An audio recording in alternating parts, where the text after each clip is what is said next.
What up, everyone? What up, what up, what up?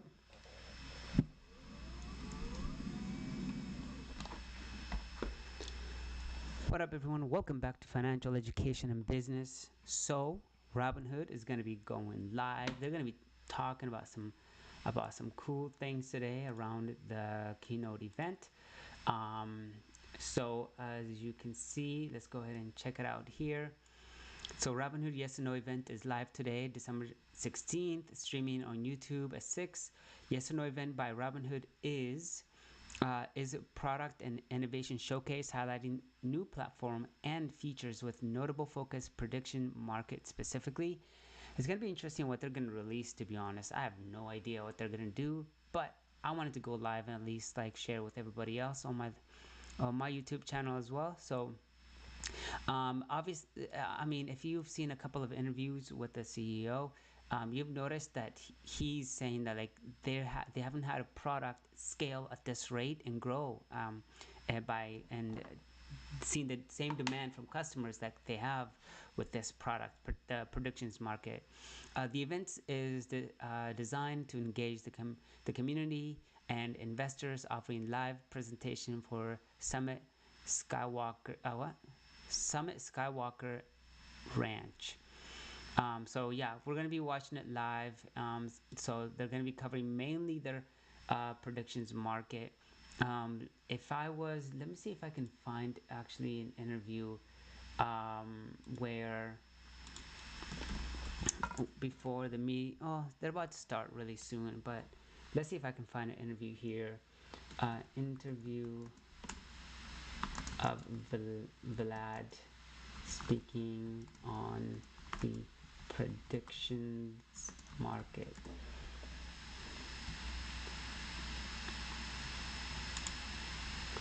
He's spoken about this so many times before, so hopefully I can play at least a couple of them. Bring up some YouTube videos.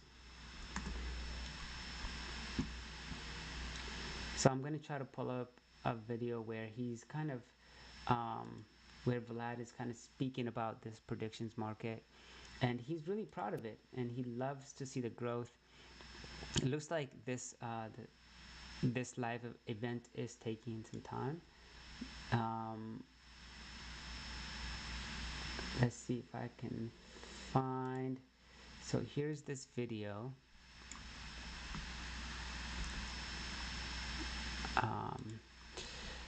We'll watch this while the event is coming up, so you can hear Vlad specifically covering the predictions market here.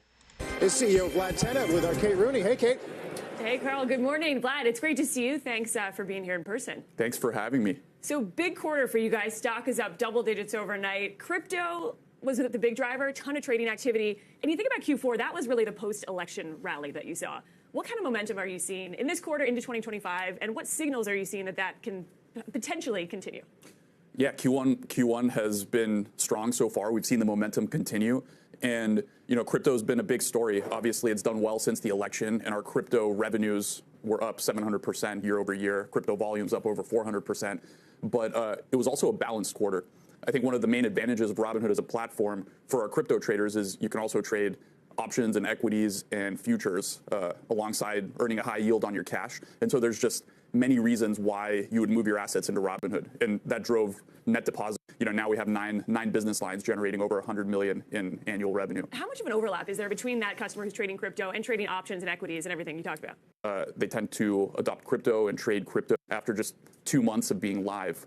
So that's been growing incredibly quickly. And that's for professional traders, that Legend, just to be clear. Yeah, that's our desktop platform for active traders. You also talked about some other asset classes, sports gambling or sports contracts. It seems like it's a big opportunity. What went down with the Super Bowl contracts? You guys launched that, and then the CTFC intervened. With that backdrop, do you feel confident that you can actually get into this sports contract arena? Yeah, I mean, let me just say that prediction markets are the future. I think they're the future, not just for traders, but also for news and information. So I've been a big believer in the power of prediction markets for a long time. And I think there's a ton of value, both for trading and also as a source of information. So we're gonna be going big, and we're gonna be a leader there. We were disappointed in the CFTC's sort of like way of handling that. I think the fact that it was okay for others to offer this product, but for Robinhood it was not. I think was not ideal. But we're going to continue to push for clarity here. We recognize there's not a lot of clarity because it's a new innovative asset class, but I think we're going to push for that, and we're going to get that. And Robinhood will be a leader in offering these new innovative products to consumers. Have you thought at all about a potential reputational risk? There was a time a few years ago, you guys were fighting this perception that Robinhood was gamifying stock markets. You guys have come so far from GameStop and now have retirement accounts, are going after this more sophisticated trader. Do you worry about getting into sports gambling and what that might mean for some, in terms of the perception of Robinhood? Yeah, I think that these prediction markets are qualitatively different than sports gambling for a couple of reasons. One is these are CFTC federally regulated event contracts. And what that means is instead of, betting against the house or setting a line, this is an exchange, a designated contract market where buyers and sellers are meeting. So you're not, setting a line. So I think it's very different. I also think that, if you think about the news, right? I like to think about prediction markets as the next generation of the news. And we know the news is economically valuable. People pay for getting the newspaper. They pay indirectly for shows like this through advertising. And so if you get the news before it happens, that should be even more economically valuable. So I think a lot of people, it's easy to just kind of lump it in with gambling, but this is a liquid market that gives people information in real time. I think there's a ton of economic value in that. What about private markets? You wrote this op-ed in the Washington Post. It was fascinating. You talked about this retail revolution, but the accredited investor rules that lock everyday investors out of OpenAI, out of Anthropic, and some of the biggest names in private markets that don't seem to want to go public right away. How are you positioned if those accredited investor rules change, and do you expect the administration to take that seriously? I think that's one of the things we're going to be pushing for. I think right now we're in a bit of a weird state that we talked about a little bit earlier, where in crypto, for example, your customers. Here we go. Here's the event. I'm going to pause this.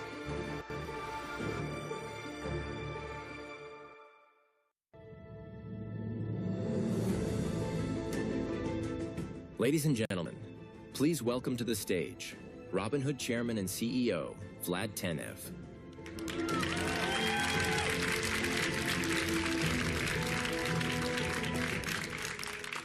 Welcome to Skywalker Ranch. Can you believe that this is our fifth event this year? We've been busy. And although we've done a lot, there is one topic that we have yet to cover. Who here thinks we are not alone in the universe? That there's extraterrestrial life out there? Let's see those paddles. Yes or no? All right. Looks like we have a lot of believers. Now, here's the interesting part. You can price that belief. If you open the Robinhood app and search aliens, you'll see a Robinhood prediction market that quantifies this exact question. Will the US government confirm that aliens exist in 2027? Right now, the market is putting that at about a 19% chance of yes. I was actually shocked when I saw that it was that high. Anyway, this is just one of over 1,500 prediction markets live on Robinhood today across sports, entertainment, and world affairs. In less than a year, there have already been over 10 billion contracts traded. So what's actually going on here? Tonight isn't just about exploring the big questions of cosmic significance, although we love doing that. It's about a bigger shift in what Robinhood is becoming and how three key new pieces of Robinhood are going to converge to drive this change. So let's get started. And the way I'd like to begin is by talking a bit about prediction markets, why we find them so interesting, why they're resonating so much right now, and why we believe we're in the early stages of a super cycle for this burgeoning asset class. And as of today, you can access our prediction markets on the web. Up until now, you've only been able to see them if you were logged in on mobile, which was great for traders, but now they're accessible to everyone. And I have to say, they look pretty sweet. So here's what many consider to be the most consequential prediction market: next Fed decision. It affects pretty much everything. Did anyone go to the pump today, by the way, or did you guys all drive EVs here? As you can get a sense of this by looking at of this by looking at all the markets. Prediction markets dramatically increase the breadth of what's tradable on Robinhood. Look at all these categories that are available. We've gone from one contract to thousands in just 1 year. And over the coming years, we could get to tens of thousands or more. More recently, we added weather contracts like this one for the holidays. So it looks like our New York friends have a decent chance of snow on Christmas this year. Interesting, huh?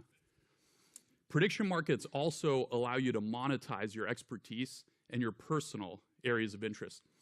How many people are gamers in the audience and feel like they know more about gaming than the average person? Great. We have markets for you. What about AI? Is anyone studying AI model progress and capability? Great. This is one of the most innovative areas to watch right now. We have a whole category exploring exactly this. And who can tell me when the next Star Wars movie is going to hit theaters? Okay. Well, for us Star Wars fans, or maybe just me, this one's a bit of a freebie because it's been announced already. But it looks like 8% of people don't trust the Hollywood timelines. So when we talk about democratizing trading, it's not just about giving people access to what the elites have. It's also about making trading more personal and enabling people to trade what really matters to them, especially in cases where they would feel confident going against conventional wisdom, or where they may have a unique edge, like in this example for music fans. Another thing we love about prediction markets is you can zero in your trade on a hyper-specific outcome in a way that can be difficult to do with stocks. Let's say you're convinced that a certain company is going to hit a very specific milestone, like Tesla delivering 400,000 or more cars. So you buy some shares, the company hits that milestone, and the stock goes down. Has anyone experienced that? Well, with prediction markets, you can invest solely in the outcome itself without having to worry about other exogenous factors that may affect the stock price. Warner Brothers acquisition is another great example that's happening right now. But the thing about the prediction markets that excites me the most is that they generate a valuable forecast that's useful to everyone, not just traders. There's a lot of information in the world. You're getting it at all hours from so many different sources. But if you follow the money, you tend to get the truth. And we saw this most clearly in the market that started it all, the 2024 presidential election. We offer a much wider array of political contracts today. So even if you don't want to trade these, prediction markets help you make sense of the world and see where the wisdom of the crowd stands on a very particular issue. And this is what's most exciting to us about this product. Just browsing it, like we're doing now, makes you smarter and more informed. So it's for these reasons that I believe we're at the very beginning of a prediction market supercycle.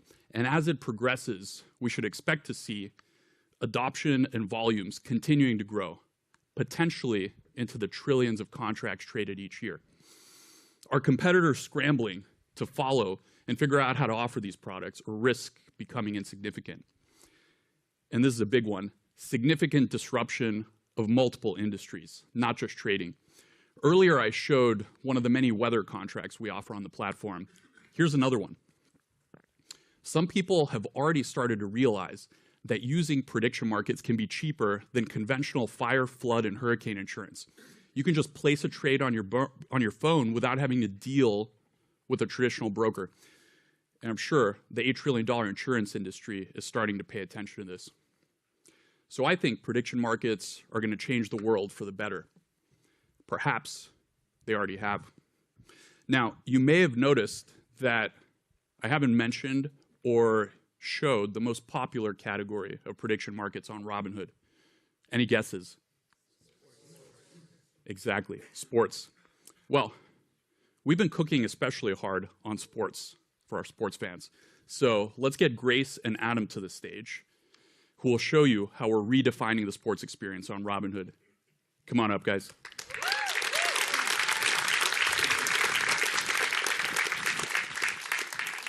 All right, thanks, Vlad. So Adam and I were debating backstage whether this is a prediction markets crowd. You know, Grace thinks it's less than half of the people here, but I think this is a prediction market crowd. I'd actually take the other side of that trade, and I actually think about 80% of you here have actually traded prediction markets. Well, that's quite bullish. And Adam, we know you're not great with predictions. So since we have a full house here today, why don't we ask the audience with your paddle, hold up a yes if you've traded prediction markets before. Wow. Look at that. Look at that, Grace. I'm not saying I called it, but I definitely called it. This is a prediction markets crowd.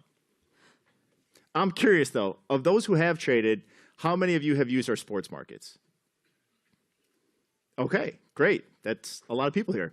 Now, we're here today to show you some of the most requested enhancements for you. So, Grace, why don't you take it away? All right, so I know many of you guys are passionate about sports, and in the last few months, we have completely reimagined the sports experience. To access prediction markets, you're probably used to accessing it from the home screen, but we've introduced another way for you to explore sports. Now, when you go to search, you'll see an elevated search experience. From there, you can navigate to the brand new Sports Hub, and here you'll find everything in one place. Live games, upcoming games, and a quick way to navigate to any sport or league that you're interested in. I see here that there's a San Antonio, New York game happening in pro basketball right now. Why don't we take the audience there? Sure. You know, Grace, one thing I was going to say, it's a big game. Yeah. It's a championship game. It's not the championship game, but it's a championship game. You know what they say, a trophy's a trophy, right? So what Adam is showing you is the elevated and enhanced game page, which shows you real-time scores, live trading activity, and a really easy way to trade winners, spreads, and totals. In addition to the Sports Hub and the game page, we have also recently added 3 new things. First, limit orders, which allow you to set your entry and exit price. Second, game notifications, so you'll never miss a game start or a close game. And third and last, our new daily sports newsletter from Sherwood Media called Scoreboard. If you want to subscribe, you can actually screen grab the QR code that's right behind me. But there's even more to show. So Adam, why don't you take it from here? Thanks, Grace. So one of the other areas we wanted to show you is how this works across different sports. And what I'm going to do is let's go to the Thursday game between LA and Seattle. And you'll see here we have all the same enhancements that Grace just showed you that you saw from the pro basketball game. But we didn't stop there.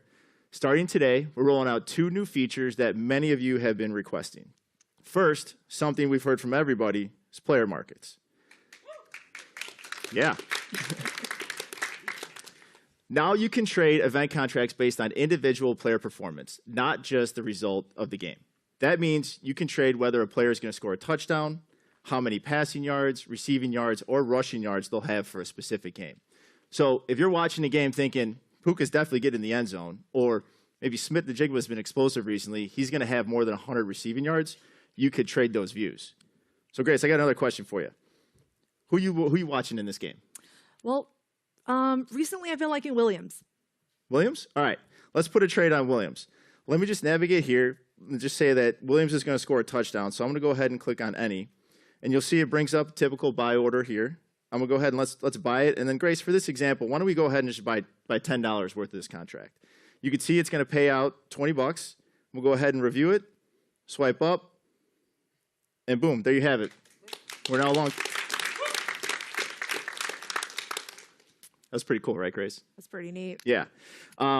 Next up, for those of you who are looking for more ways to trade, we're excited to launch what we call preset combos, which are just below the player contracts down here. These, for those of you that may not know, combos involve combining multiple events into one contract that allow you to get in at a lower entry price for a higher potential payout. Preset combos are curated, ready-made combinations that involve trading the winner and the total for the specific game. So if I think that LA is going to win and they're going to score more than over 44.5 points, I can go ahead and I can select it. In the similar fashion of what I just showed you, I could go ahead and hit the buy button. Let's put another $10 on this trade. You can see it's going to pay out $35 if correct. Again, I'll review it, swipe up, and now I currently have 35 contracts for this particular combo. And the beauty of these preset combos is they're fast, approachable, and a perfect entry point for anyone who wants something more dynamic than a single outcome event. Both player contracts and preset combos are coming to Pro Football first, and we'll start rolling out today. And if you're live in the audience, you'll be getting access to them right now. All right, Adam. So what if someone wants full control? What if I want to craft my own combo? You know, Grace, I had a feeling you'd say something like that. I think we came prepared with a solution. So the moment you've been waiting for, custom combos are coming. Let me show you how that will work. So Adam, who's your favorite to win this Thursday's game? You know, Grace, I'm from Chicago, and I don't like either of these teams. But for the sake of this demo, I think we'll go with LA. I think LA is going to win. Okay, so from being from LA, I think that's the right choice. All right, any thoughts on total points scored? You know, I think they're going to score a lot of points in this game. I'm going to go ahead and select the over, but that shows 44.5. But you know what? I actually think they're going to score more than that. I'm going to actually change this and move this over to 47.5. All right. Why don't we add one more leg? Who do you think will score a touchdown? You know, I know we traded Williams earlier, but I think Puka's going to get in the end zone in that game. So why don't we select him? And just for fun, why don't you throw on a couple more legs? Why not, right? We're having fun. Yeah. All right, let's maybe throw Smith the Jigma in there, and let's just say Cup. Let's just see if he can get in the end zone too. Awesome. So what Adam just showed there is the power of custom combos. You can mix and match the exact outcomes you believe in across players, teams, spreads, totals, and turn your unique read of the game into a trade. Best of all, custom combos are coming in January in time for the playoffs.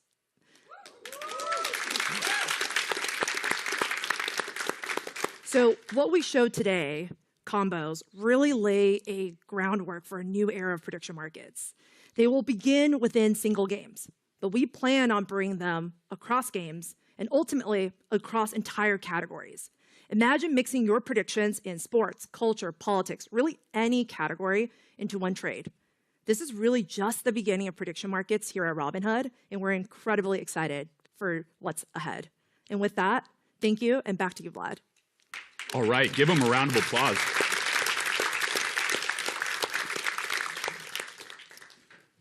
For all us sports fans, you no longer need all these pesky sports apps. You can do everything in your financial super app of choice.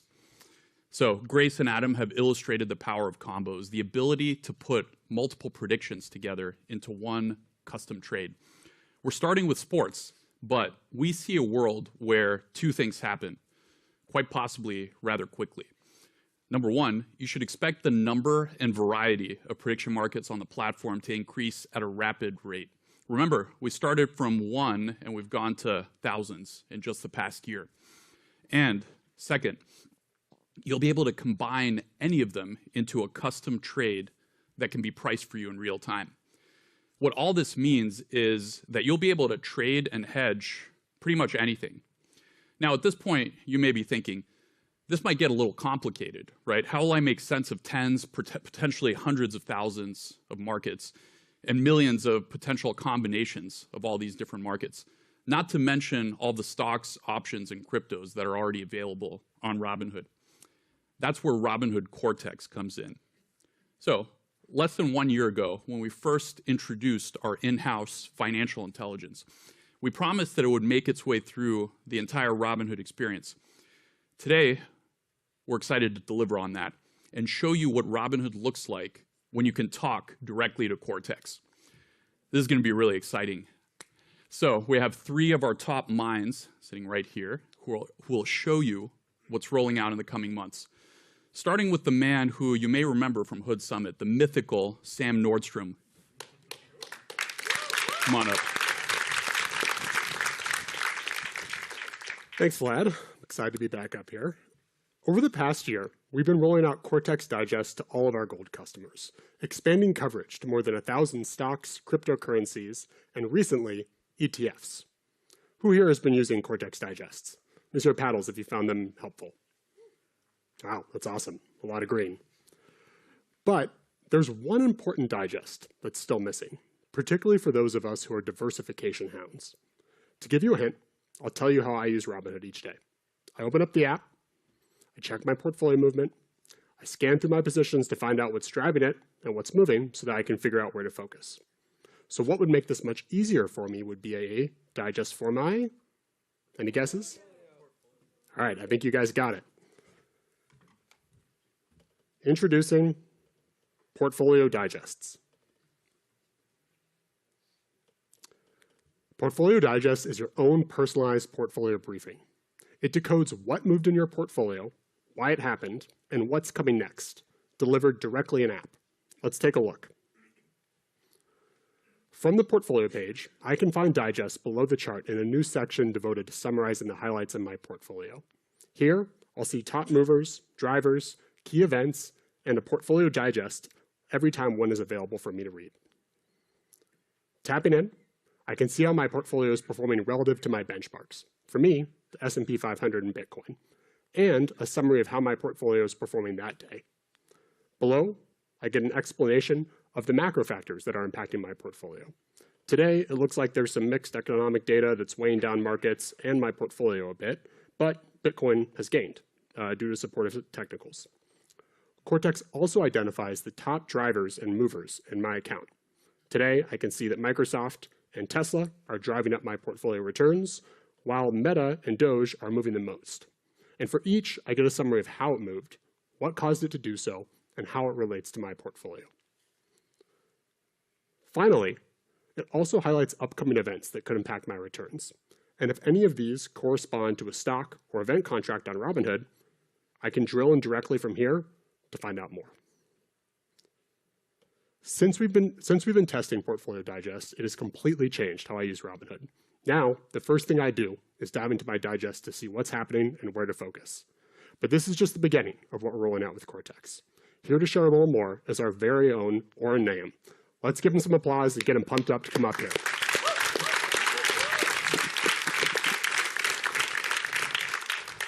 So, Oren, any feedback from using Portfolio Digest this past month? You know I'm a fan, so that's an easy question. But I think you missed a little Easter egg there. Can you go back for a second? Yeah. Scroll up for a second.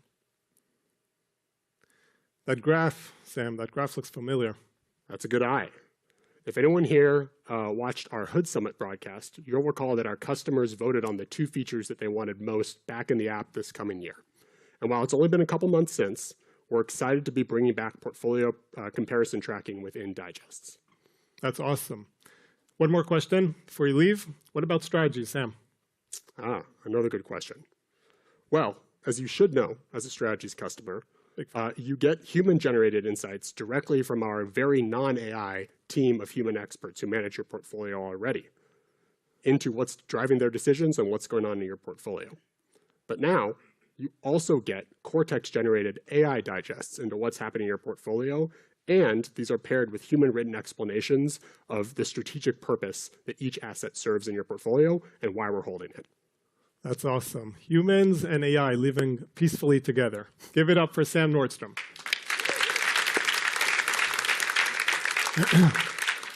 All right, so before we move forward and show you the next generation of Robinhood Cortex, we thought it would be interesting to share a little bit more about how it all began. You see, Cortex didn't start out as a financial assistant. It actually began as a support bot, and to be honest, not a very good one. It could answer basic questions, mostly pulling content out of our help center, but not much more than that. It wasn't very different from what you see from most support bots out there today. But we kept working on it. First, we plugged it into internal systems and your account data. So now Cortex knows you. It knows your portfolio, your positions, even things like your cost basis, all in real time. So we can design it to help you understand exactly what's impacting your portfolio and make better decisions. Now, to do this well, we needed more than just your account information. Since Cortex is built for trading, it had to be incredibly accurate. This means grounding every answer in high-quality sources, like real-time market data or analyst reports. You see, other agents just aren't built for this. As great as these generic models are, we saw them fail miserably on real-time financial benchmarks. ChatGPT, for example, failing 97 out of 100 screener questions. It all comes down to missing data. And so we have these 2 qualities we haven't seen in other financial AI products: highly specific personalization and real-time accuracy. But Cortex needed one other thing to be really useful, and that's the ability to take action. Whether it's setting up a trade or just changing an account setting, doing this seamlessly all through conversation. Now, the best way to see how this all comes together is really just to show you. And so for that, let's bring up Girish Gupta on stage. Thanks, Oren. All right. Until now, Cortex has been behind the scenes, powering AI experiences across Robinhood. Today, for the first time, you get to meet your personal financial assistant inside the Robinhood app. Cortex is not just advanced intelligence for your money. It's also an incredibly natural way to use Robinhood. How's my Microsoft investment doing?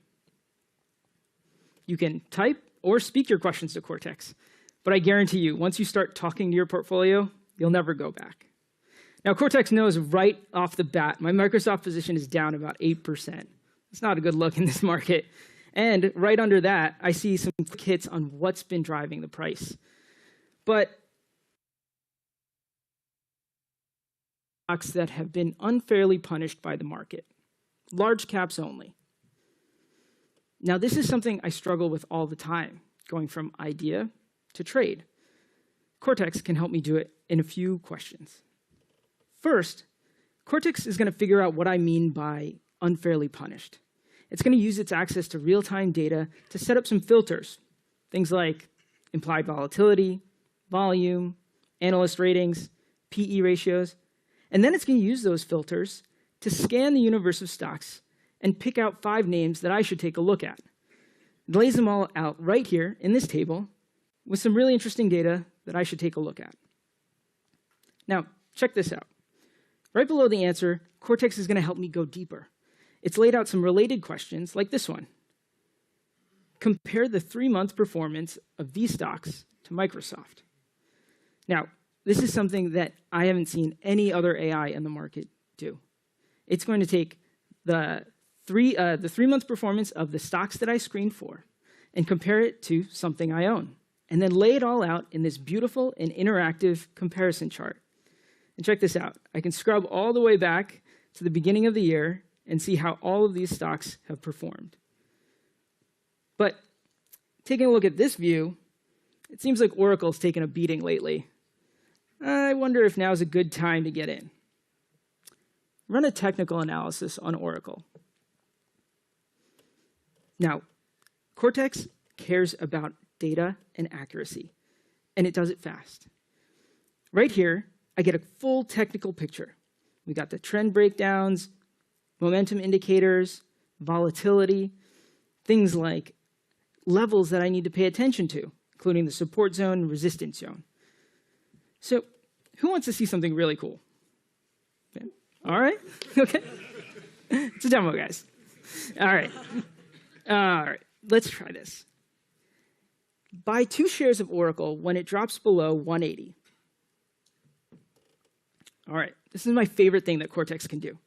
From just a simple voice command, it lays up a limit order for me with the number of shares, the limit price, the session, the time in force, all here for me to review. I hit submit, and now my order is ready to execute. Pretty cool.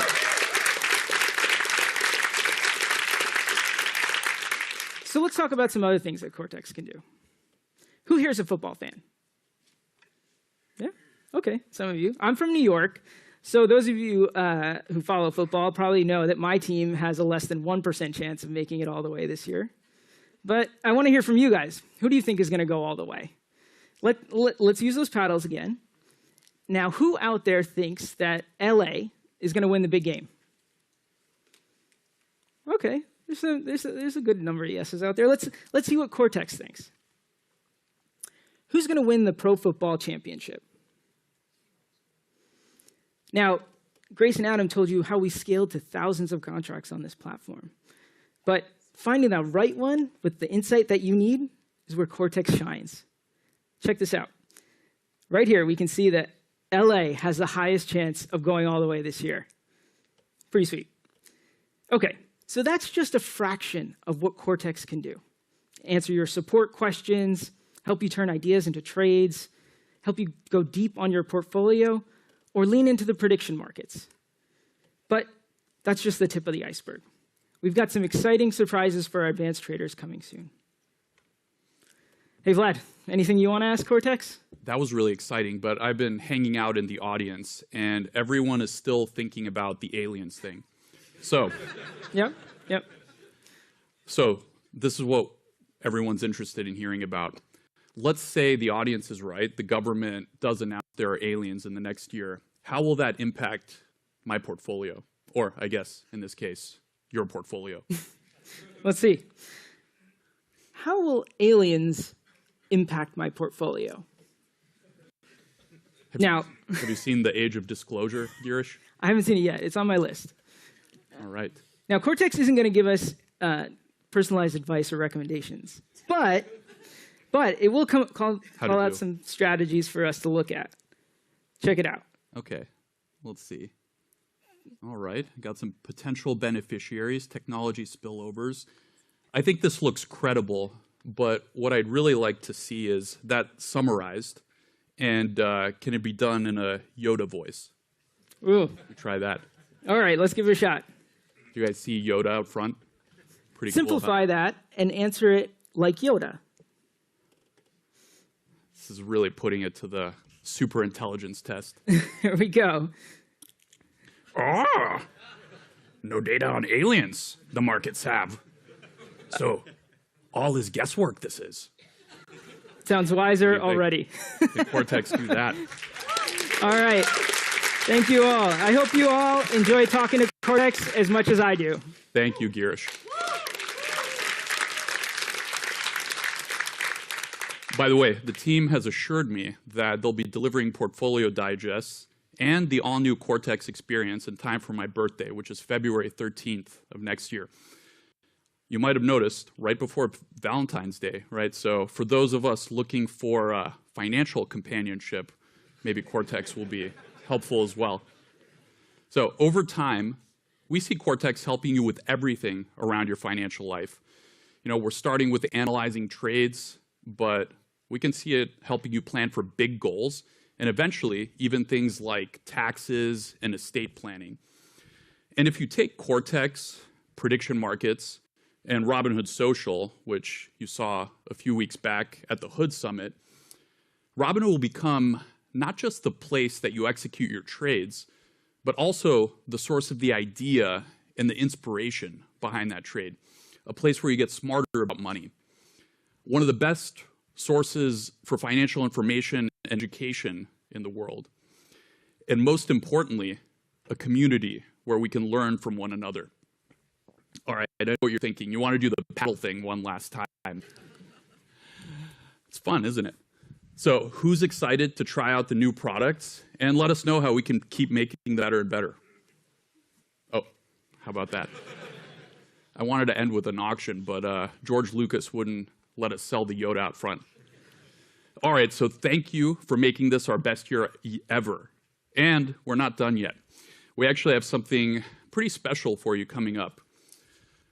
Hood Holidays are launching on December 25th, right inside your Robinhood app. So whether you're looking for something to do after opening presents or instead of opening presents, check out your favorite financial super app on late Christmas Day. All right, thank you for watching. Enjoy the rest of the evening.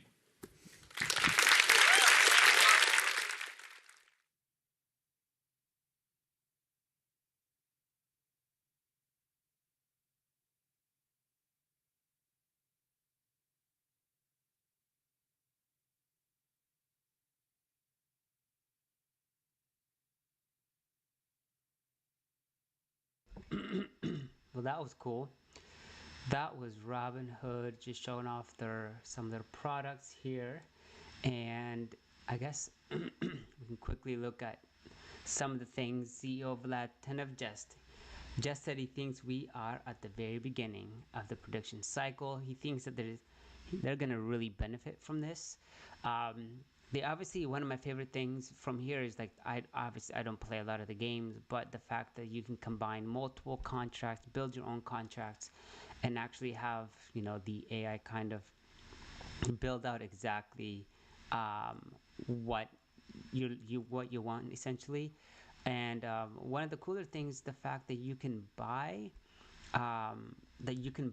a stock by just speaking to their vortex. So you can say, hey, I want to buy 5 shares of stock of Tesla when it hits $430 a share, and it creates that buy limit for you, and all you have to do is just click submit.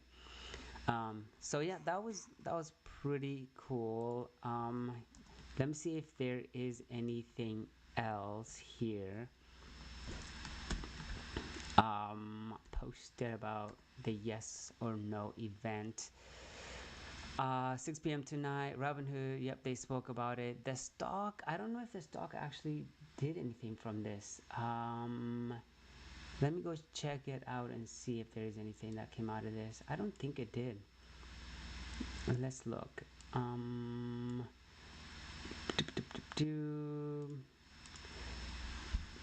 Ticker.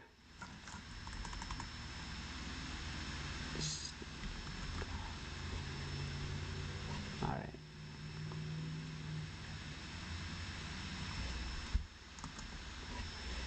Let's see what Robinhood did. I don't think the stock went anywhere. Let's at least take a look.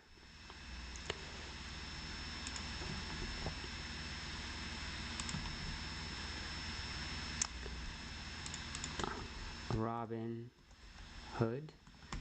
I don't think it went anywhere from just that event. Yep. So really didn't do much after market. It's after hours, so it's about 0.5% after hours. The past couple of days, obviously, essentially the stock market has been getting beat up significantly. But yeah, I mean, that was a pretty cool short event. Something that's been kind of interesting is actually around this SoFi event. The fact that SoFi is doing banking and stock trading and crypto, but then recently PayPal actually decided to start doing banking. So PayPal banking, which is kind of weird because PayPal has tried almost everything they can, and let me see, everything they can to really grow the market and their influence in the market and just try to make money, doubles down on business banking. But it seems like it's just not their thing. PayPal just cannot get a break. They cannot grow, and it just seems like they just cannot find a way to make the stock market go anywhere. So the fact that you see a company like PayPal trying to get into banking kind of really tells you that what SoFi is doing right now is the right move. The direction they're going is the right move. They can do a lot of the stuff that PayPal can do, but on top of that, they already have the banking, and then as well as starting to gain a lot of the customers. So the fact that PayPal is starting to go into the small business banking is really really interesting. I don't know if it's good in the long term, but maybe if they're going into they're trying to get more customers to deposit money with them. Small business have always faced a small brutal truth: banks don't want to lend to them. They're too risky, the loan amounts are too small, and the paperwork is too expensive. So it looks like PayPal has lent more than $30 billion to 420,000 small business account globally, according to PayPal. But here's the problem PayPal has been wrestling with. It hasn't been able to do it alone. Every single loan PayPal arranged had to go through a third-party web bank or Wells Fargo, Chase, Goldman Sachs. Those sponsored banks took their cut, obviously, so that would hurt PayPal. And so due to this, PayPal's thinking, well, why don't we just become the bank and do these types of loans? And the problem with this is, are they late to the game? And is this pivot the smartest pivot for them, or is it better that they acquire, some bank rather than starting out their own bank? So it's obviously, an issue here, and the market is, I think, gave them love for this, and they actually kind of hurt this news. Let me see if I can bring it up. This news actually did hurt PYPL. This news hurt SoFi, but in reality, it should be the other way around. PayPal should have been hit. Maybe the stock could have done a little bit better, but I think SoFi stock should have gone up on this news. But in reality, what happened is SoFi got hit because PayPal decided to go in this direction. As you can see, I think it was right here, December 16th. They kind of decided that, not the 16th, I think the 15th, or I think it was right here, the 15th, where they came out with that idea. And here's where SoFi got beat up just because of that, all that news. And I don't think SoFi should have been hit because they're already in the business. They already understand the business of banking, giving out loans, small business loans, student loans, so on and so forth, and mortgages as well. So at the end of the day, I think this this whole thing that PayPal's trying to do is kind of interesting. Between a lot of people comparing Robinhood with SoFi, and I don't know Robinhood and SoFi, but I don't know if that's even like a really good comparison at all, because they're not really the same. I mean, they offer some of the same things like stocks trading, crypto trading, and so on, but SoFi has a whole bunch of other products like student loans, as well as business loans that they do that Robinhood doesn't really do. PayPal also does, I believe, business loans. Robinhood doesn't do business loans. But one thing about Robinhood is that they have the freedom to have some of these very skeptical games or investment styles where you can do predictions of markets. And unlike SoFi, it's not really the business that they're in, so they can't really get into this predictions market and have these types of products on their as part of their portfolio of products that they offer to their customers. So, but they do have, SoFi does have crypto trading and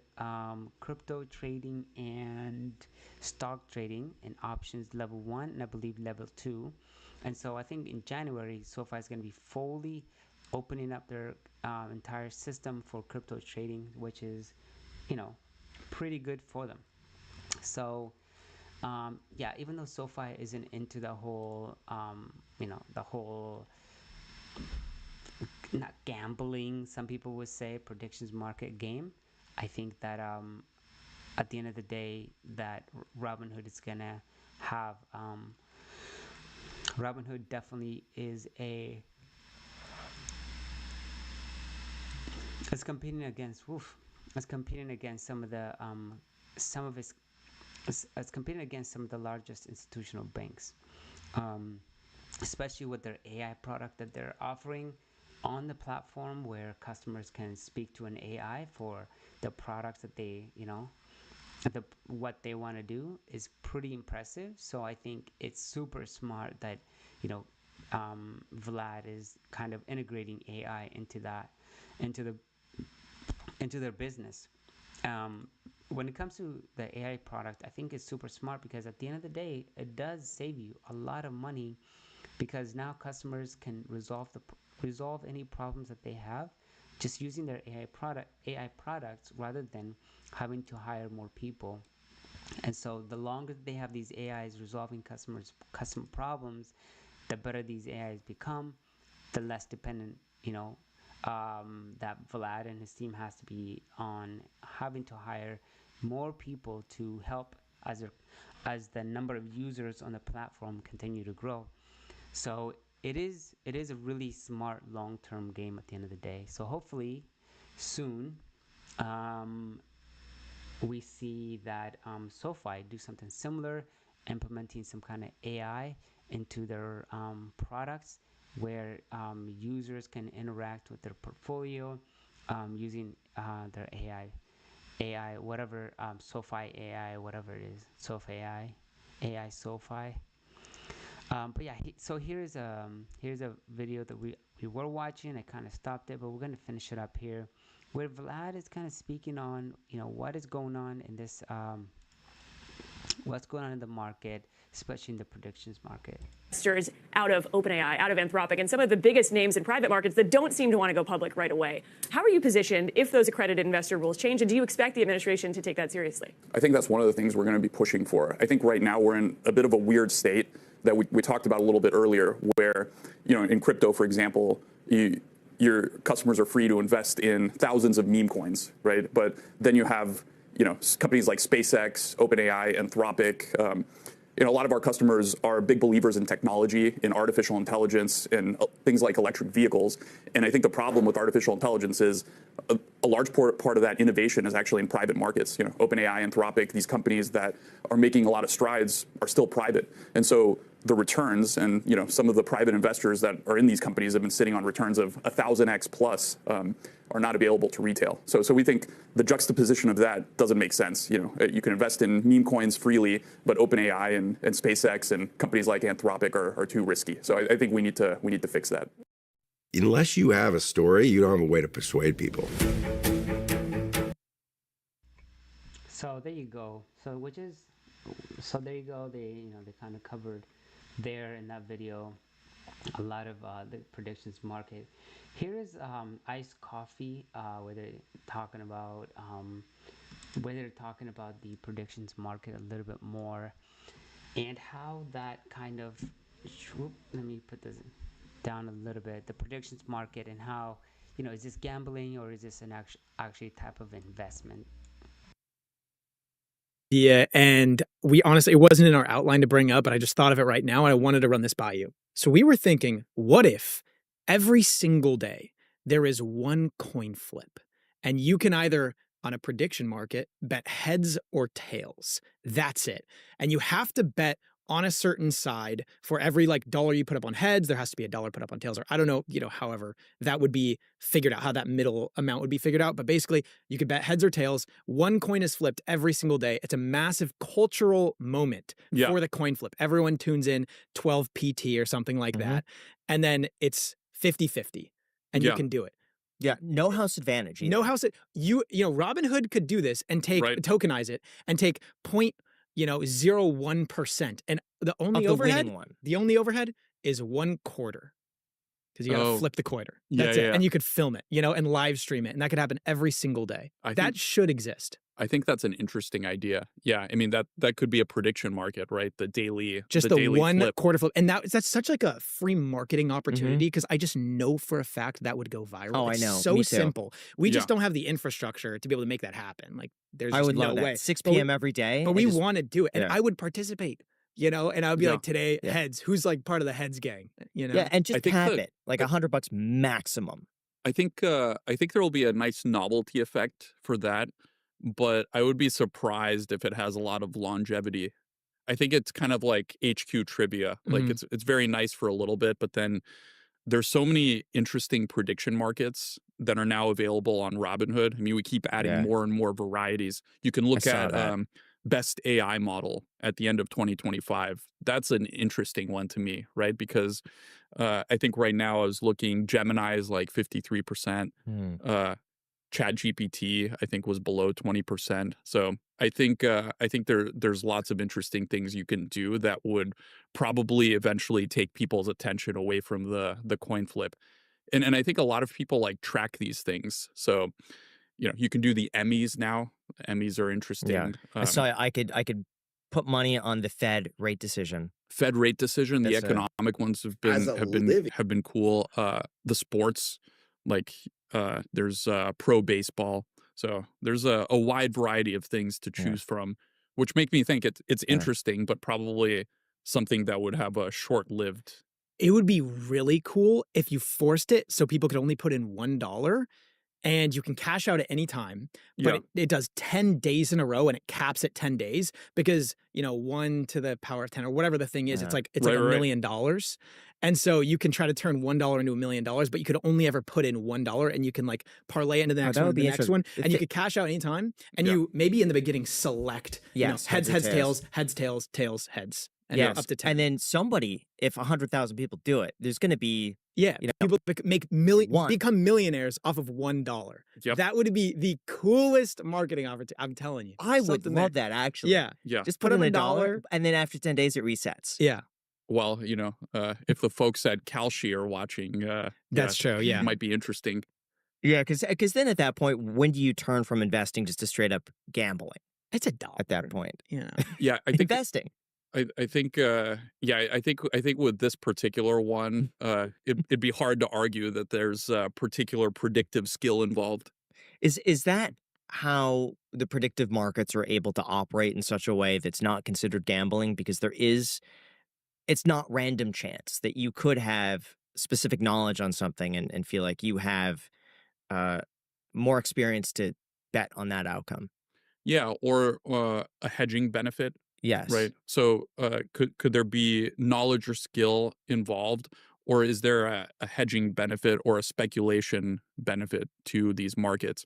I mean, if you think about it, if you're trading futures, and these are prediction markets are by the same regime, the CFTC that regulates futures, do you have a deep understanding of like the price of copper or corn? Some people do. Some people actually study this.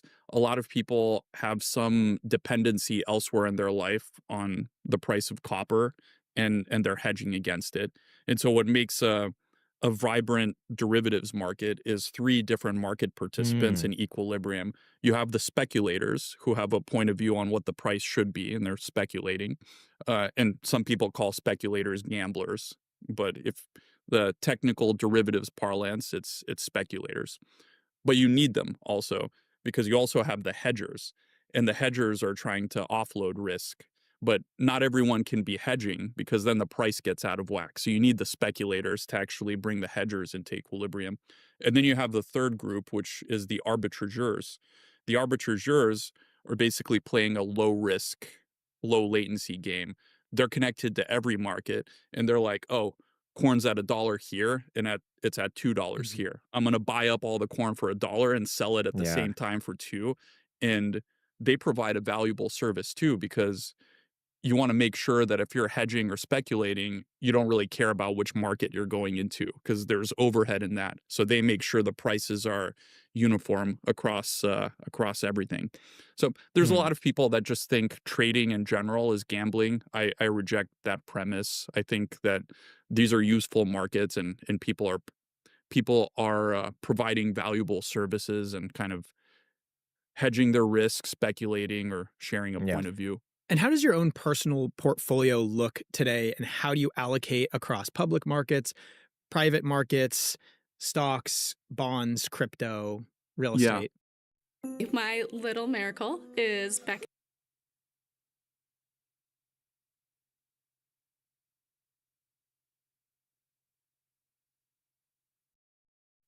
But you can offset that by live betting if you wanted to. But that's a whole nother thing. The other thing I was going to say to build on Jason's point about having an edge, this is really important. I mean, as I've been doing my research on this industry, there are people that are making a living on prediction markets because they have an edge. Like Amazon potentially just invested $10 billion into OpenAI. They're not doing that because they're like, oh, cool, OpenAI. No, they obviously have an edge. That edge is OpenAI is going to buy a crap ton of Trainium chips, which is why they're making the investment. So if someone says, oh, they're gambling on OpenAI, it's like, no. They know something about what OpenAI is going to do for their business more than we might understand, because we're not the executives at the company, and that creates an edge. But the only difference is it's not a binary outcome. Correct. So the binary outcome is where it becomes the gamble, but the edge reduces the probability of you losing that gamble. So most people think gambling is a coin flip. That is not true. In a majority of cases, it's true. But for those that actually understand what they're gambling on, what they're betting on, what they're trading on, if you know hockey way better than some random dude that said, oh, I'm just going to bet on a hockey team, like you probably have an edge, because now anything can happen in the hockey game, which is where it creates the element of chance in the gamble, but you have a better probability. And so that's where I think it can become something where the hedge funds get involved, something where the prop trading firms get involved. Because at the end of the day, if it's a game of math and statistics, and a lot of time these basketball games, football games, they're a game of math and stats. Like there is an entire sports industry based on analytics. Just the most basic one. If I'm playing football, right, I can look at 2 defensive lines, add up the weight of all of their players. If one one line has 2,000 pounds of weight and the other one has 1,000 pounds of weight, who's going to have an advantage? Is it a big advantage? Actually, yeah. So it's literally that simple. Like you find these little things, like just like that. That's a hard statistic. You can't mess with that, right? One offensive line is double the weight of the other, right? Or whatever. Well, I definitely think that makes a lot of sense if the prediction. Of course, I believe you in the. I'm not defending edge at all. Of course, you can. If you know a certain industry, you're going to have an advantage. But yeah, that makes more sense if the market is 50-50. But if the sports betting was like 70-30, well, what does that weight difference mean? No. So perfect example. So the Giants were going against the Patriots last week or 2 weeks ago, and it was an 80-20 chance. I mean, if you understand football, the Giants barely had a 1% chance of winning. That's your edge. 20% of people thought the Giants that were 2-11 can actually beat the Patriots. I'm not even defending that at all. Or I'm not against that at all. People are saying, "Oh, this is a gamble, so Robinhood shouldn't offer it." I'm like, why? Like they can do it, and it can be called a gamble, and it's fine. Let people do what they want with their money. That should be the platform. But my point is when people say, "Oh, that's a 50-50 gamble," it's like, no. First of all, it's 20-80, and it might actually be 99-1. But it depends on whoever bought puts on Broadcom before earnings. I mean, they knew something that the rest of the market didn't because that stock's down 30%, and they had an edge in that scenario. Now, it's not binary, et cetera. If you bag hold Broadcom, it'll probably do well over the next 5 years. But the point is there is an edge, and that edge, the question becomes from an ethical perspective, should we allow people to take advantage of an edge in sports, even if it's not options? And for all the moral and ethical concerns, I do not see the outrage over Robinhood allowing people to trade options, which, by the way, go to zero on the Friday that they expire, or go much higher than zero. Or 0-day options. Yeah, that's a binary event. And tell me why there's no outrage over options. That's on Schwab, Fidelity, SoFi, but there's so much over sports betting. I don't understand. That was one of those things where, and that's what Devin Ryan, like he'd posted and commented on this too. He's very excited. Coinbase has something similar as well. That was basically his analogy, was that we're so early in predictions markets, like when options were first kind of becoming a thing more than a decade ago for actual retail people. Robinhood really broke the ice on that and accelerated. But at the time, I wasn't doing individual personal investing, just in nothing with options. But I remember outrage and concern and people saying this is not going to end well. And you see that time and time again. You saw that also when there was aftermarket and pre-market, when that was expanded out further as well. 24-hour markets very recently. People see it usually will see with this type of product a lot more risk than is actually there. One thing on the gambling side too is my pushback against it. Like if we're just saying risk is gambling, fine, but there's an established legal definition of gambling, and this product doesn't fit in that category. That's one of the reasons why Kalshi has been able to be in all 50 states, even though some states are pushing back on that. And I think there will be for sure more regulatory clarity as well. But yeah, it's technically and legally not gambling. Maybe in some states, I don't know the law in every single state, obviously, but yeah. To your point, Roy, and this is the bearish case on this. I've talked to some people that they put a couple thousand $1,000 on a basketball game that they never would have done that before, but it was so easy. It was in the app. They had access to their account balance, and so they're like, oh, I like this team. I'm going to bet $1,000 like that, and they probably majority of the time will lose unless you actually have that edge. Lose $1,000, that 1,000 could be compounded in the stock market. So that is where Robinhood's going to have to determine what's the risk reward to letting people lose that money. I will just say, I think that people literally believe that in the sports betting world, people bet on the teams they like because they're fans. Nobody does that. That's not what we do. That's not how this works. That's not what that is. It's not that. So you would argue the majority of sports bettors are not just flipping a coin and they're actually trying to. Hell no. Why would you do that? That's dumb.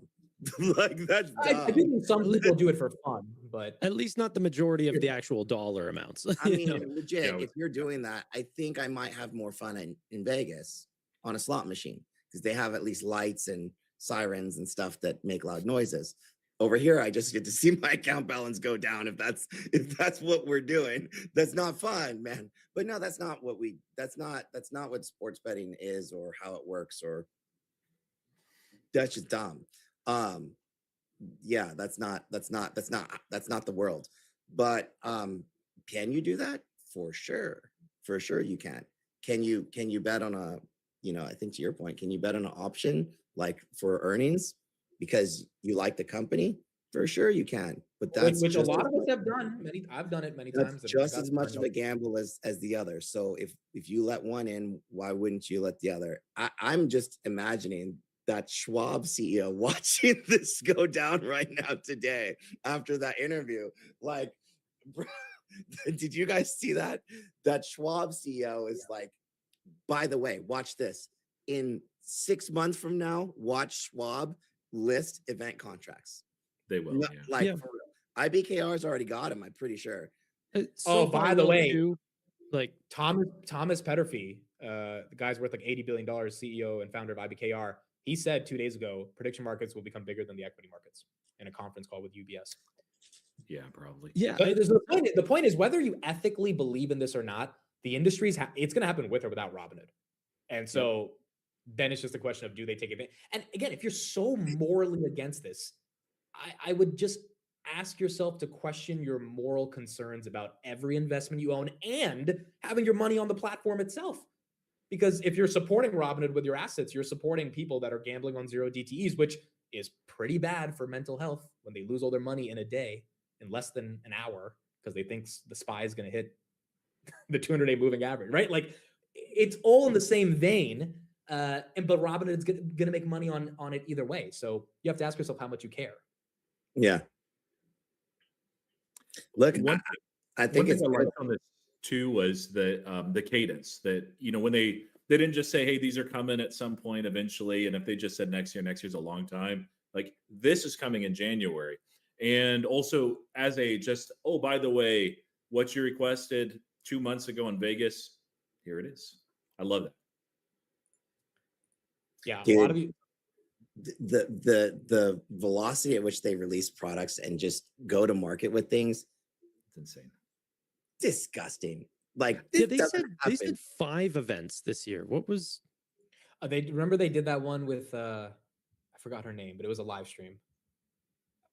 They were introducing like the ladder options, so this is another thing that a lot of people were asking, that this event seemed a little like not energetic and stuff like that. Did you guys have any opinions on that? Yeah, I agree with that. I agree with that. But like, it would have been, I feel like it was like almost rushed, but it wasn't the same caliber of the typical hood events. It was almost like we got to add this in. By the way, there were 2 empty seats dead center in the auditorium. Where's my invite, man? I would have been there. Honestly, I think it was meant to be a live stream. Like, I don't think this was meant to be one of their main, I think somebody called an audible there and made it happen. And I won't name names. I think maybe a couple weeks ago they were like, let's just do it in person and like make it a real experience. So it probably wasn't meant to be like a hood summit or anything. Yeah, which is I think we're probably spoiled with the amount of massive events that Hood has put on and amount of products that Hood has released. But who else is executing at this level besides what Palantir? Like, come on, like this is a special company. These guys operated at a whole nother level, and this is just the beginning. I think they're actually already bigger than most active trading brokerages, like in the equity trading percentage terms, like how you actually measure them. But I mean, look, there's a lot of stuff coming. What I didn't see anybody notice, but what was kind of neat about Cortex, sorry, I'm tangent. When the guy pulled up the like, why do I own this stock? He did it in the managed portfolio. So like, what do? We do like social arbitrage, who likes what stocks, like you're gonna be able to do that from their portfolio managers. Like, here's a managed portfolio. I can open it up. Why do you own this? What's your thesis? And then I can decide if I like this or not, and maybe tailor it to my own. That's kind of cool to be able to see And that. then you've got Robinhood Social that they're going to integrate into Cortex probably as well. Big There's a deal. lot of shit coming next year. Dude, Robinhood Social, the possibility of having ad revenue with a social platform is just a free call option. Now that we're talking about options on Robinhood, like none of that kind of revenue is baked into this. Zero. So, I mean, yeah, I'm happy. 121, I'm good. Or 121, yeah, 120.90, 121. There we are after hours. 121. Yeah. I'm still very bullish on Robinhood. Prediction markets are going to be a great ad. I completely agree. I think that this market's going to, 100x, 1000x. See, I knew we were buddies. I knew we were going to. Yeah, I'm not, and like people said, Tanner's going to be wrong. I'm like, what am I even going to be wrong on? I think the market's going to 1000x. I think that I'm going to use it for certain things. Like I said, I'd rather buy. Is SoFi going to beat on EPS than not? Because that's my edge. There's names in the equity markets that I think I would have an edge because I do a lot of research on where their EPS would be on. I think this is definitely going to divide people morally once again on Hood. But the problem is every time there's a moral conundrum in the financial ecosystem with innovation, every broker / institution. I mean, JP Morgan, the guy, Jamie Dimon said he would never touch crypto, and they just launched a stablecoin on it. I know, right? So Robinhood has to. Yeah. We're talking about a stock that's trading at what, 30 times sales, 70 PE. Like, if they do not keep up the growth, this stock gets destroyed. So they need to grow. This is the age of capitalism. This is the stock market. If you need to grow, you need to find your edge to grow. And this is a market where it kind of just fell into their lap, going from 0 to 30 million, 0 to 360 million annual run rate in less than a year. So of course they're going to double down on that and try to get that to a 3 billion. Well, not of course. That's not true, because other markets like this fall into people's laps all the time. But nobody has the ability or the reaction time. Not every company, many companies will run into opportunities probably similar, but not many are able to recognize it for what it is, shift, pivot, execute, plan, and continue to drive net new value out of it, like Vlad and their team. That's special. Like, to be able to recognize those kind of opportunities left and right and be able to capitalize on them in the instant and actually drive success through them. Yeah. That's not as common as people would think. Yeah. It just seems like the credit card fell at the right time. Banking, EU, tokenization, this now prediction markets, options, crypto, like it's just constant that they just keep stepping up their game, and it's just a matter of time. But yeah, I don't know which events are going to happen next year, but they're going to announce new verticals and enter into new spaces. I'm just saying, I've seen Amit post a TikTok or two. When Robinhood Social launches, girls, you could probably reach out. I think he's still single, but I bet you Amit's gonna be all. Can you imagine that turns into a dating app, dude? The only way that Amit's gonna get his 3 kids is through Robinhood Social, you guys. We matched on Palantir. Yeah. Like, oh, so you want to explore my ontology? You know what I'm saying? Yeah, and then you can have the Palantir plugin, right? Through Robin Social. These are your best match. Swipe right, dude. It's not a horrible idea, dude. Not a horrible. Could you imagine though? Dude. But yeah, I mean, there's just so much opportunity. It's a one more lever. I like it. Look, we got playoffs coming. We got, NHL, NBA, March Madness. It's going to be World Cup, Olympics. Yeah. And, they've not launched this internationally, but I think next year that'll be, big piece. They might be waiting for that acquisition to be finalized before they actually start moving that way. But the UK launch has gotten real. They launched ISAs. That was the tax advantage product that's very popular. They're not SIPs yet, as far as I understand. They're running some promotions there pretty aggressively. And predictions markets are something that I think is going to grow very massively internationally as well for Robinhood. It might actually help fuel that ecosystem where people actually come, maybe less on the United States, but internationally for the prediction, and they stay for the investing. Where do you live, Roy? Houston. Oh, okay. Tanner's the one that doesn't have. If Tanner had the ability to use Robinhood, can we? If you turned on your VPN, can you actually use it? I'm just curious. Tanner. I think it's more on the they want a social security number, something. Yeah, he can't access it, but he may be able to give Tanner an extra social security number, and yeah, if you guys can get me one, I'll be on in a heartbeat. But they're actually probably going to come here earlier than we can get that social security number, because they ended up acquiring a company called WonderFi, which was a Canadian crypto exchange. And they, like, Vlad even tweeted at me saying, like, you said when coming to Canada type thing. So I think they're coming soon. Yeah, some people are typing in there. Tanner doesn't use it; he can't yet. And previously, this is like a year ago, he said, "Yeah, he'd probably stick with Wealthsimple." I'm kind of curious, Tanner. You know, with what you've seen out of Cortex and everything, and others using it, would you make the switch when it's available? Exact same answer. So if it rolled out the way that they rolled out to the UK, I'd stick with what we have here. If I had exactly what you guys have in the United States, I would switch.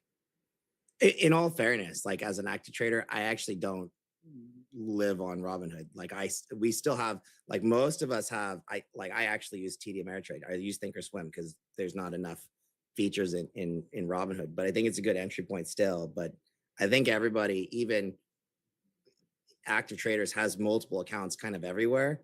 And as Hood grows, like Tanner will get a Hood app. He might put $10 in it, but just to see the experience, just to play around.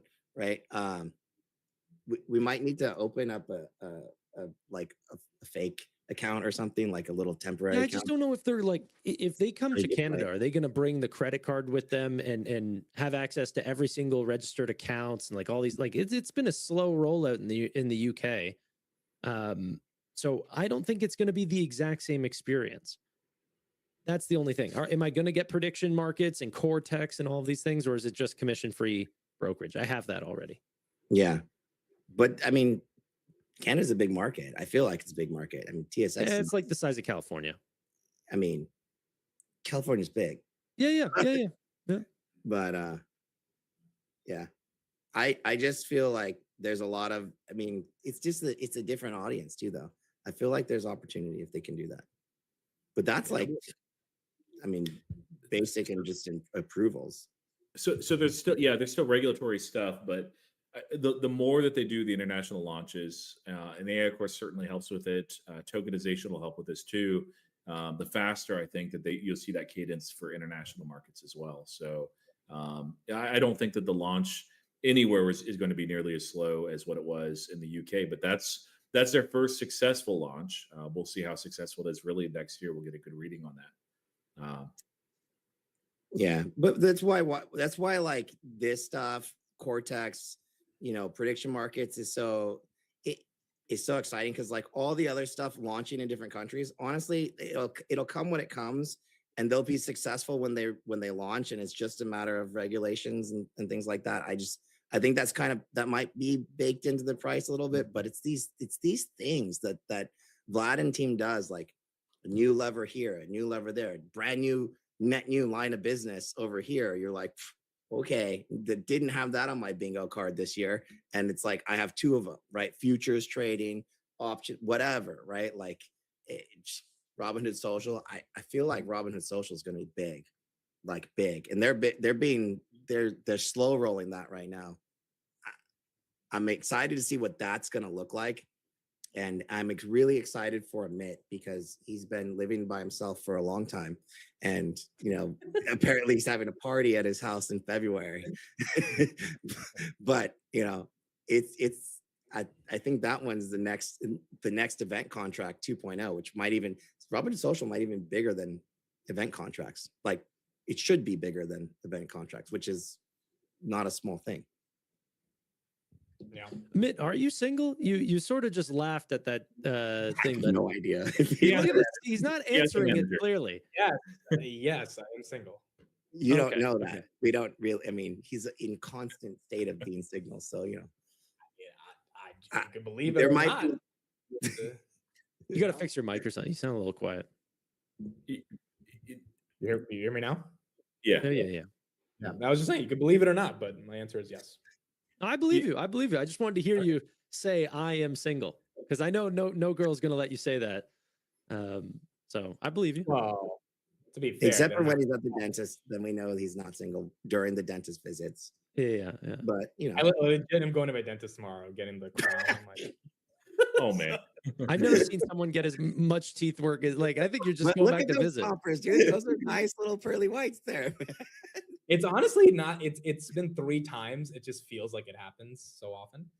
But yeah, I got one of those in January too. It's not fun, man. All right, that's it. Thank you everybody for being here. Appreciate everyone taking the time. Last event Appreciate for the the year invite, guys. already. Yeah, of course. Everyone's links in the description. I put them in the chat as well.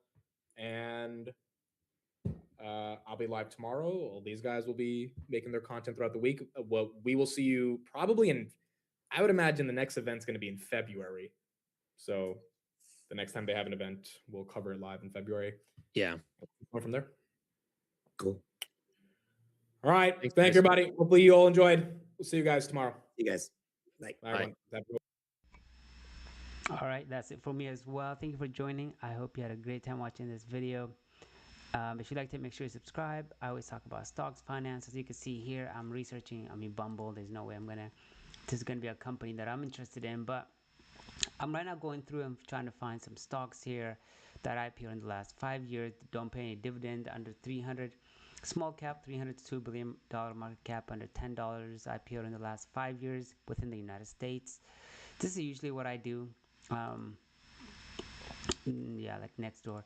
Like these are the types of stocks I kind of look at, see what's going on, if there's any buying, insider sales, what they do. I quickly analyze here. I mean, this is the price you pay to find the best companies out there. So this is usually what you got to do to find some of the best companies. You know, that are IPO'd. You know, 5 years is enough time for the market to consider a company successful or failure. So yeah, if you like this video, make sure you subscribe. This is the kind of content I really enjoy doing. So you'll see me going live once in a while, as often as I would like. I don't know when I get to do that. Usually I have a full-time job as well. So whenever I can after work on the weekends as well, I go live and cover stocks. Today we covered Robinhood. Robinhood live, yes or no, and that was mostly covering specifically the betting markets. And one of the features that I enjoyed on that presentation was the fact that you can tell the AI Cortex that you are interested in to buy a specific stock at a very specific price, and automatically it puts in that limit buy order for you. So if you say, I want to buy Tesla stock at $420, it will create a limit buy, and then you can just click submit, and the limit order will be sitting there until canceled, which is pretty cool. As well as like really cool information like this I like to talk about, because there's a company called BMNR that is very much buying Ethereum. That is all they do. They will issue shares, dilute shareholders, which is kind of bad, but at the same time they continue to buy Ethereum. If you believe that Ethereum and cryptocurrency is going to be the future of what we do, well, you got companies like BMNR that is buying as much Ethereum as they can, and as you can see, you have big institutional banks like JP Morgan out there, actually releasing stuff like JPMD, Ethereum-based layer 2 institutional tokenized bank deposit. So essentially allowing cross-border transactions, essentially international transactions, because all this data lives on the blockchain. It can be easily audited and seen, and can be 24/7 without any problems, because it is on the Ethereum network, and the Ethereum network doesn't go down at all, which is pretty cool. At the end of the day, as you see these large institutions buy into the idea of cryptocurrency, you're going to see the industry of Bitcoin, Ethereum, Solana, XRP, ADA, the Cardano, Sui, all really take a flight here. So coin market cap, obviously over the past couple of days, months, crypto markets, overall market has not been doing well. Bitcoin has really come down significantly from where it used to be. Bitcoin is now sitting at $87,000. It was, at the highest of about $130,000. Now sitting at $87,000. There's some people that do really in-depth analysis of what's going on in the market, and they're saying, it could go up to $77,000 at the lowest. That means, Ethereum and everything else below it, below Bitcoin, is going to take a significant hit. Some of my favorite right now is Ethereum, because the institutions are not, they are buying Bitcoin, but they're building their technology on Ethereum. So at the end of the day, the winner is going to be the company that is going to be used to do the day-to-day transactions on, and the use a day-to-day technology on. So I find that pretty impressive, that if Ethereum becomes the main system that a lot of these companies build their financial technology on, it becomes even more of a stronger moat there, versus Bitcoin, which is not a bad asset, which is more of like a custody where you put your money and the money kind of grows from there. But pretty cool that we see something like Ethereum, I think, is more of a technology platform that allows L2 layer 2 build out of the financial industry. So it's pretty impressive. I really do like that, the fact that is something that's going on there on Ethereum. So a little bit on BM&R, they continue to buy more and more Ethereum. At the end of the day, their goal is to buy as much. So their goal is to buy 5%. So 5% of all the Ethereum that exists out there, and they want to be able to hold it. Let me see if I can go to their home page. This isn't their page exactly. Fundstrat. Let me go to Tom Lee's page, see if we can see it here. But yeah, so Kathy Wood. Here we go. So Kathy Wood, she's specifically from ARK Invest. I mean, she buys I think she just bought a whole bunch of Ethereum recently, and somehow the Kathy Wood ARK just added $17 million of BM&R. So my thing is that Kathy is not going to just throw away $17 million in a company that she thinks is not going anywhere, right? So she is taking these calculated measures. If we want to just quickly look at how much of BM&R does Kathy Wood own, so we can see how much BM&R she's bought. She's been buying a lot lately, and she really thinks that this is industry that is gonna be continuing to grow. And this is the token that she specifically calls out, that Ethereum is going to be one of the main layers that a lot of the financial industry is going to be invested in. So Kathy Wood does not currently own significant portion. Whoops, I meant BM&R. I mean, so the numbers should show up here. So here it is. So ARK total holdings across its ETF, the RKK, the RKW, and the RKF are valued at approximately $275 million. and she owns BMNR,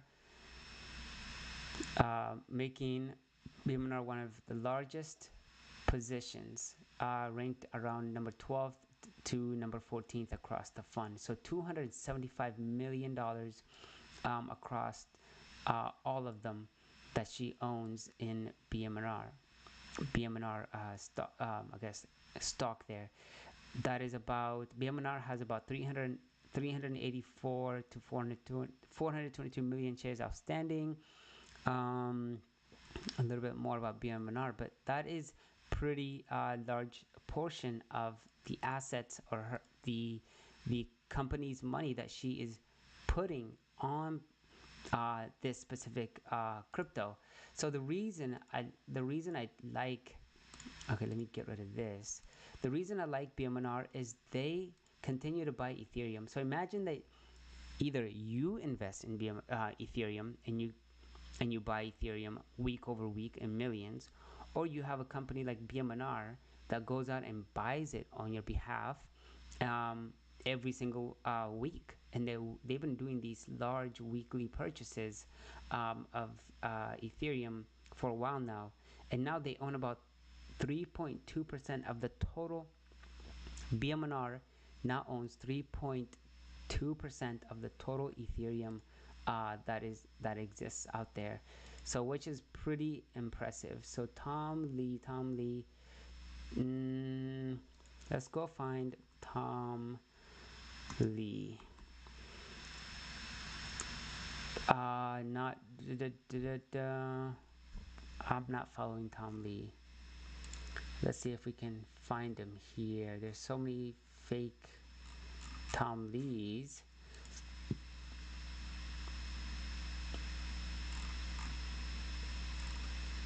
This is the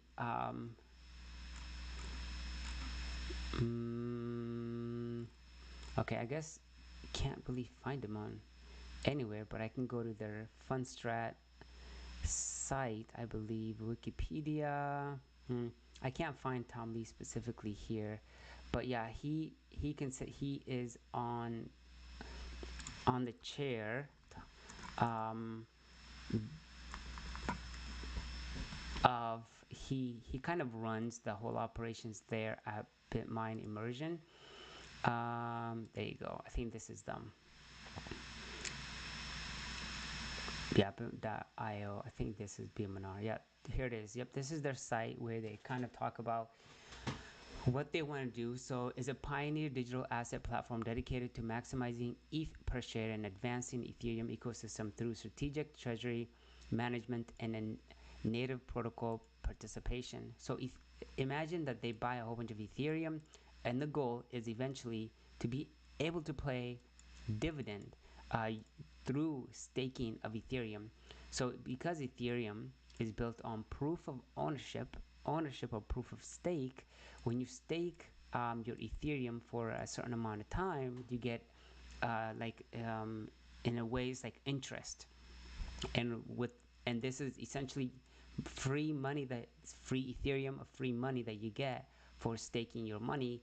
And at the end of the day, this is exactly what they want to do, is buy a whole bunch of Ethereum, stake a whole bunch of it, and create their own staking protocol, and then at that point start to pay investors through this feature.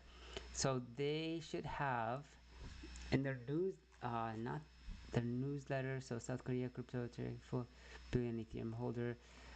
Right now they are the #1 Ethereum holders out there. Press release.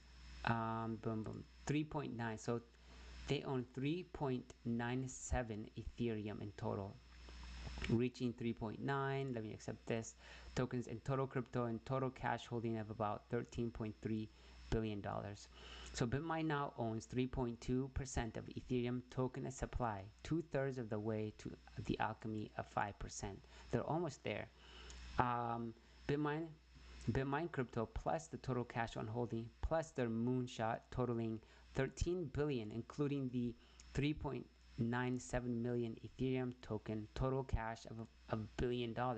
So essentially if Ethereum continues to go down from here, they're going to continue to buy even more, which is pretty impressive for them. They're going to buy more Ethereum, and they're going to be right now at the rate they're buying Ethereum faster than Michael Saylor bought his Bitcoin.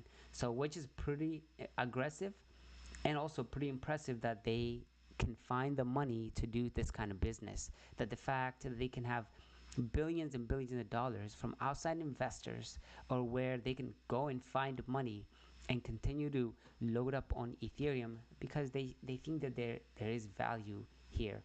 I don't know if I can actually search for this BM&R.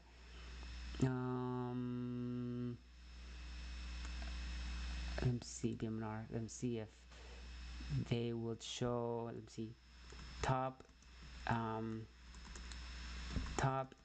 Ethereum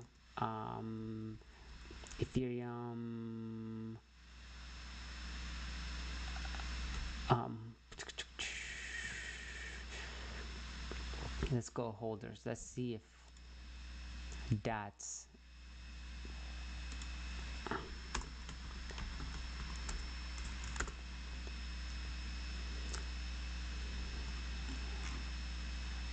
a collection of charts. Let me see. I should be able to pull up top Ethereum DATs. Decentralized finance.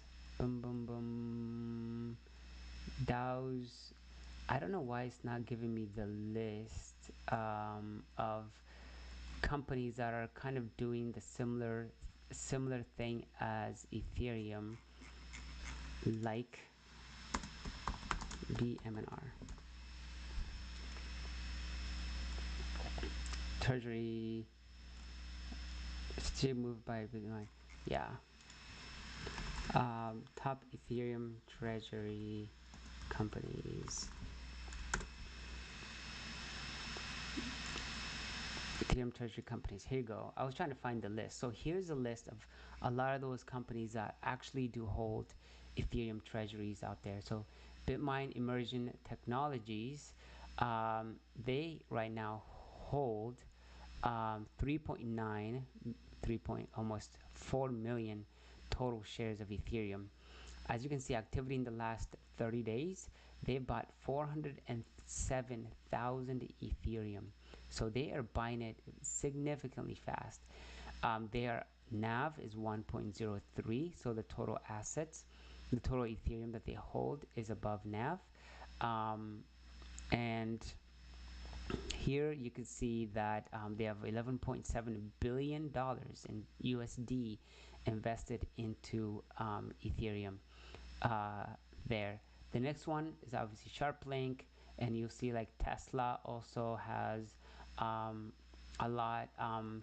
ETHZilla, Coinbase has a whole bunch. The Ether machine. So you have all these other companies that are trying to play in the same ecosystem, but at the end of the day, there's only one company that really stands out, and that is only Bitmine. And it's really easy. It's really hard once you're the top and you're the number one. It's really hard for other companies to catch up to that limit, because one, investors are going to look at the number one, and winners are always going to win. It's going to be really hard for you to raise billions and billions of dollars while and try to get really good rates, while that money could go into the number one players, and they are going to continue to buy more and more Ethereum. So I think these are just some of the reasons that I think that Bitmine Immersion Technologies is also really is going to win, because Tom Lee already has really good relationship with a lot of companies out there. He's been in Wall Street for a long time. He knows who is who. He understands how Wall Street works, and he's done a lot on equity research when he was, in his 20s and younger days. So he was able to really I think he worked at JP Morgan doing equity research, specifically in the telecom industry, And so he has a whole bunch of relationships already in the industry. So I think because of that, he is definitely has the relationship built out to where he can go and speak to who is who, like the people that are actually interested in getting into this type of industry. So this is my argument for BMNR. Obviously, the stock has not done too well because Ethereum has been going down significantly. That means the overall market is going down. So has BMNR has been getting beat up. So, but once if you believe that Ethereum is the game in the long term, that we're gonna get that Ethereum is gonna be like one of the main tokens that a lot of these financial institutions are gonna continue to use, continue to build out on the platform, then there's no reason why this company here, who owns more Ethereum than anyone out there, is not going to be successful. So this is obviously a long-term play, very close. It's like between the sits between the traditional finance and then cryptocurrency. So it's right in the middle between two of the main industries here, and it's kind of is sucking money out of the traditional finance and then funding the crypto industry. So as you can see, for the first time they have started to pay dividends as well, so about 1 cent. But imagine this is, I believe, going to continue growing in the long term. So one of the main things is Ethereum isn't playing BMNR isn't playing crazy games like Michael Saylor is, and he is definitely, you know, playing a whole bunch of weird games, like doing like different types of leverage plays to suck up even more money. But right now they're below NAV, so they're at 0.98, which is pretty scary. You do not want to be below NAV. That kind of investors kind of look at that and kind of shy away, especially when you're below NAV, and that means you can't really sell your stock when you're below NAV, because it doesn't look good for you to sell your stock and try to buy more Ethereum because you are below NAV. But when we look at Ethereum, we saw Tom Lee was 1.03 of NAV, so they're still at a premium, so they're able to sell their shares and go and buy even more Ethereum without going below NAV, which is, you know, good for investors, because one, they're not like, in a way, you know, they're, even though they're diluting shareholders, they're continuing to buy Ethereum, and while also staying above this NAV of 1.3, which is pretty cool. And they still have over $1 billion ready to go into the market and buy even way more Ethereum than they do. And if they wanted to raise money, I doubt that they will be unable to do that. So if you're interested, just look into the company a little bit more. I think pretty awesome team here. What they're trying to do is, I find it pretty impressive. They have a whole bunch of videos as well that you can watch here. Specifically, you can go to their YouTube channels. You can look at their presentations that they have as well.